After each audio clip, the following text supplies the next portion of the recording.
going to the interior of the heart, I wanted in the table clean. Before going to the interior of the heart, I wanted to show you the structures, right? The structure, that is, the heart has got 4 chambers, right?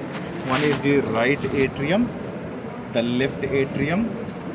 This is the right atrium, left atrium, right ventricle, and the left ventricle. So to see the interior of the heart, we will start with the interior of the right atrium. Okay? Coming to the interior of the right atrium, first of all, I just wanted to show that this is the right atrium of the heart. And this right atrium, anterior superiorly, it is extending here to form a structure called as a right auricle. Already I told you that the atrium is different, auricle is different, right? So now, coming to the interior of in order to see the interior of the right atrium, what I have done is I have cut the right atrium along its anterior border. Along its which border? Anterior. Which means that this is which side? Inside anterior. Which part? Anterior part. And this will be which part? Posterior. Which is which part? Anterior part. This is Posterior part. I have cut along the anterior border. Now I have reflected. I am holding the anterior part. Antena? I am holding the anterior part and I am reflecting it. Once I have reflected it, now you can see that what part I have, she is holding? Anterior part. So, once we have opened the interior of the right atrium, the anterior part is rough, while the posterior part is very smooth. The rough anterior part, you can see it is, like having many muscular structures, while the posterior smooth part is not having any such structures. And this posterior smooth part of the interior of the right atrium is called as sinus venerum. I don't know how many of you were attending listened to my class in the last embryology class, but in the last embryology class, last topic, 6th chapter, I told you episode was the absorption of the sinus venosus into the right atrium. Already I told you, right? And at that time, the sinus venosus was left over only with the right common cardinal vein, right vitelline vein, and the coronary sinus was there. And all these things slowly started getting absorbed into the right atrium of the heart, I told you, right? After getting absorbed, I also said that the sino-atrial orifice, which is nothing but lying between the sinus venosus and the atrium above. The sino-atrial orifice, which was in the center, horizontal, became oblique and slowly came into the right atrium of the heart due to the absorption of the left horn of the sinus venosus. So this sino-atrial orifice, the right valve of the sino-atrial orifice, also started getting absorbed into the wall of the right atrium to form a structure called as, I already told you last time, called as the crista terminalis. And also the same right valve of the sino-atrial orifice, after getting absorbed, it also has formed the eustachian valve of the inferior vena cava and also the Thebesian valve of the coronary sinus. I already told you all these things in the last class itself. I don't know how many of you remember it or not. So why I am telling you, because now I am coming back to the gross anatomy of the interior of the right atrium. The posterior smooth part of the interior of the right atrium is called as the sinus venerum, because it is formed by the absorption of the right horn of the sinus venosus. Left horn eppudo poyi coronary sinus e migilindi. Kani coronary sinus, that is the right common cardinal vein and the right vitelline vein. All these right side, the right horn gets absorbed into this wall of this one to form the posterior smooth part of the right atrium of the heart. So it is called as sinus venerum. Now we will see, if I just keep it like this, okay, this is the superior vena cava, this is the inferior vena cava. Now you can see this is the anterior muscular part and this is the posterior smooth part. Now if you look here, the anterior rough part is separated from the posterior smooth part by a nice linear ridge, you can see. This linear ridge which you are seeing here, this linear ridge is called as the crista terminalis.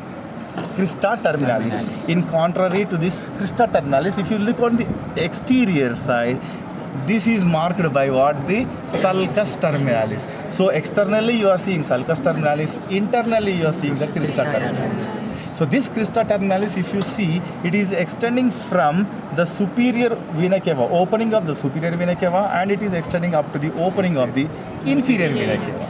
Already I told you that the sulcus terminalis also extends from the superior vena cava to the inferior vena cava. So this is about the crista terminalis. Now, I said that the crista terminalis is a linear elevation, right, which is separating the smooth and the rough part. And from this linear elevation of crista terminalis, you are seeing the muscular ridges which are extending, and these are extending perpendicular to this crista terminalis. You can see at 90 degrees. These muscular ridges now are called as the musculi pectinati. Musculi pectinati, right? These musculi pectinati, if you see the orientation of the musculi pectinati, these musculi pectinati, see, they are starting here, they are coming here, they are coming here, and now they are going towards one region here called as the right ventricle. Where they are going in the right ventricle is like, if you see here, all they are converging towards the orifice present between the right atrium and the right ventricle called as the right atrioventricular orifice, which is guarded by a tricuspid valve. Tricuspid valve means it has got a three cusps or leaflets. That is an anterior leaflet, a posterior leaflet, and a septal leaflet, which you can see here, small one. See, this is the septal leaflet. Okay, so this is about the musculi pectinati. Okay, and this musculi pectinati, after that we will go to the smooth posterior part. In the smooth posterior part, already we have seen the crista terminalis separating the rough and posterior part, and this posterior smooth part is called as a sinus venerum. And within this sinus venerum, you can clearly see a nice fossa where I can keep my little finger.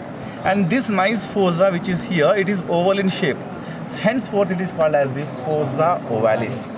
This fossa ovalis is nothing but an embryonic remnant of the foramen ovale, which is completely closed or blocked by one septum called as the septum primum. So the fossa ovalis is basically formed by the septum primum. Now this fossa ovalis is now guarded or limited by a nice elevation here like this, called as the limbus fossa ovalis or annulus fossa ovalis. Only this free edge. Okay, this free edge. And this limbus fossa ovalis or annulus fossa ovalis develops from the septum secundum. Fossa ovalis is coming from? Septum primum. Limbus fossa ovalis is coming from septum secundum. And if you observe carefully, the limbus fossa ovalis is prominent anteriorly, prominent posteriorly, and it is also prominent superiorly, but inferiorly it is deficient and it is absent. It is absent inferior, right?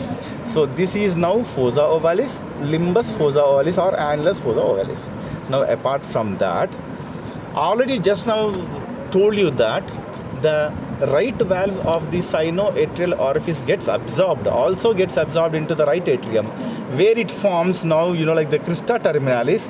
Along with the crista terminalis, it is also now forming a rudimentary valve of the inferior vena cava, called as the eustachian valve. Along with this, here you are also just adjacent to it, you are also seeing another opening, nice opening here, right? Which is nothing but the opening of the coronary sinus. This coronary sinus is also now, see, it is guarded by nice valve, you can see underneath the forceps, called as the Thebesian valve. Again, the Thebesian valve is also what? It is formed by the absorption of the right valve of the sinoatrial orifice, right? So now you see the fossa ovalis, limbus fossa ovalis, eustachian valve, inferior vena cava, and this is the coronary sinus with the Thebesian valve, right? Along with this, now one peculiar feature in the posterior thing is like both the inferior tubes, venous tubes, are having valves, but you can see there is no valve for the superior vena cava, right? And now after this, if you just touch, a delicate touch, only very delicate touch. It is something elastic, right? Oh, delicate, very delicate touch. It is elastic in nature. So this elastic projection which you are seeing into the right atrium of the heart is nothing but called as torus aorticus. Torus aorticus is nothing but it is an elevation produced by the non-aortic sinus of the aorta, right? Non-aortic sinus of the vestibule. Actually, I'll tell you what is vestibule, what is aorta, everything I'll tell you in the next class. So this region is called as torus aorticus. Now, just if you see below the torus aorticus, I can draw a nice triangle. Am I correct? You can see a triangular region. right? This triangle is called as the triangle of Koch. This triangle is called as the triangle of Koch. This is the torus aorticus, and this is called as the triangle of Koch. And this triangle of Koch is, this is the anterior side I'm telling you. So anteriorly, the triangle of Koch is now limited by the septal leaflet of the tricuspid valve, and posteriorly it is limited by an elevation of the myocardium called as the tendon of Todaro. This is called as the tendon of Todaro, and superiorly it is limited by the what? Torus aorticus. So this is the region called as the triangle of Koch. The importance of the triangle of Koch is like the triangle of Koch contains the AV node, that is the AV nodal bundles will be seen here, right? And now along with this, if you go above upwards towards the superior vena cava here in the smooth posterior part here, this will be the region for the SA node, that is the sinoatrial node, right? So along with this, finally you're also seeing small openings in the right atrium of the heart, which is called as the venae cordis minimi, which are nothing but the small veins which will drain the venous blood from the different chambers of the heart, which are draining what? Venous blood. That's why they are going and they are coming and opening in the right atrium. Otherwise they can open into the left ventricular left atrium, but venous blood they are draining, so they are directly coming to the right atrium of the heart. This is all about the right atrium of the heart. It is an essay question for you in exam.